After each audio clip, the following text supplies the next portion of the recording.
Hi guys, if your Instax Mini 12 is blinking the red light or refusing to take the photos, the camera is warning you that the startup or the exposure functions are failing. So in this guide, you are going to learn what the red light actually means and how you can fix it without damaging the film. So on the Instax Mini 12, a continuously blinking red light mostly points to the unstable battery voltage during the lens startup or the flash charging.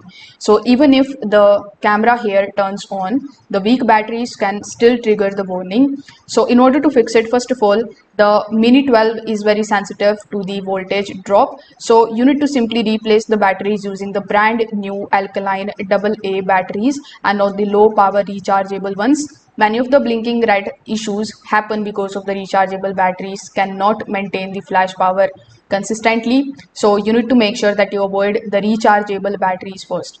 After that, you need to turn the camera on and listen to it carefully.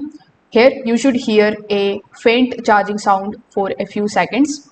If the red light blinks immediately with no charging sound, the flash circuit may not be receiving enough power.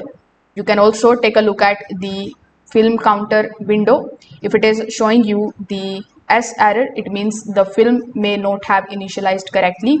If numbers don't decrease after shots, the film mechanism may be jammed.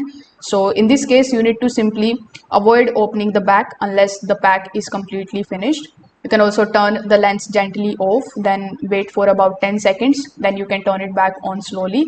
If the lens hesitates or if it stops halfway, the startup motor may be stuck. So in this case, you just have to simply clean it and restart, often restores normal operation. So you can try these fixes and let me know if that works. Thank you.